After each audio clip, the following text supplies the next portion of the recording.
জীবন সম্পর্কে আমার ধারণা হচ্ছে যে এটি হচ্ছে একটি সময় নষ্ট করার খেলা। শিল্পের যে কোনো মাধ্যমে আবর্জনার কোনো স্থান নেই। সুতরাং আমি যেন কোনোভাবেই আবর্জনা উৎপন্ন না করি। আজকের অস্থির সমাজে আমরা সবাই যেন কেউ কাউকে সম্মান করছি না, আমরা যেন টক্সিক হয়ে উঠছি। ভলতেয়ারের একটা উক্তি আমার খুব প্রিয়, সেটা হচ্ছে লেখকদের উদ্দেশ্যে বলছেন, যতক্ষণ তুমি না লিখে থাকতে পারো, কারণ দ্বিতীয় লাইনটি হচ্ছে সাহিত্যে আবর্জনার কোনো স্থান নেই। এই লেখাটি, এই কোটেশনটি আমি ধারণ করেছিলাম যে শুধু লেখায় না, শিল্পের যে কোনো মাধ্যমে আবর্জনার কোনো স্থান নেই। সুতরাং আমি যেন কোনোভাবেই আবর্জনা উৎপন্ন না করি, বা করলেও সেটা যাতে দ্রুত ডাস্টবিন পর্যন্ত পৌঁছে দিতে পারি, সে ব্যাপারে সচেষ্ট ছিলাম।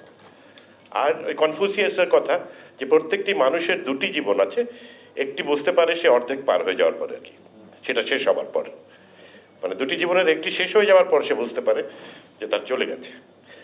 আর জীবন সম্পর্কে আমার ধারণা হচ্ছে যে এটি হচ্ছে একটি সময় নষ্ট করার খেলা। আমরা নানানভাবে সময় পার করার চেষ্টা করি, খেলা দেখে, গান শুনে, চলচ্চিত্র দেখে, ঘুমিয়ে বসে, আলস্যে এবং অন্যান্য কাজে। কিন্তু এই যে টাইম ম্যানেজমেন্টটি, সেটি আমার মনে হয় এই খেলাটি খুব আকর্ষণীয় হয়ে উঠতে পারে যদি কেউ সৃষ্টির খেলায় মাতে, যদি সে মনে করে যে সে কিছু একটা সৃষ্টি করতে চায়, এবং তখন সে কিন্তু একটি অত্যন্ত মূল্যবান স্ট্যাটাস অর্জন করে, সৃষ্টির স্ট্যাটাস, যেটা যখন সে ধারণ করতে চায় তখন কিন্তু সে একটা অসম্ভবকে সম্ভব করতে চাচ্ছে।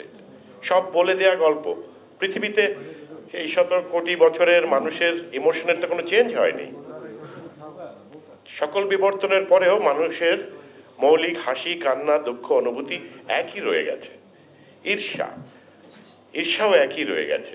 আমার মধ্যেও সেই মালিন্যগুলি আছে, এবং থর্নটন ওয়াইল্ডারের কথায় বলতে হয়, নিজের মধ্যে কিছু মালিন্য রেখো, কিছু ত্রুটি রেখো। কেননা আমরা তো কেউ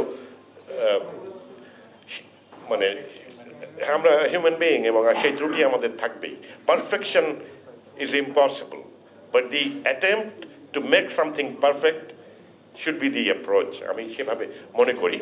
আরেকটা জিনিস মনে করি যে মানুষের ভালোবাসা এটা একটা খুবই সৌভাগ্যের বিষয়, এবং সেখানে আমার মনে হয় যে অপরকে সম্মান করার একটি বিষয় বোধ হয় দরকার। আজকের অস্থির সমাজে আমরা সবাই যেন কেউ কাউকে সম্মান করছি না, আমরা যেন টক্সিক হয়ে উঠছি। সেই জায়গাটা থেকে আমাদের শিল্পীদের প্রতিবাদ করা উচিত, আমাদের বলা উচিত। কেননা মানুষের সুকুমার বৃত্তি তাকে তার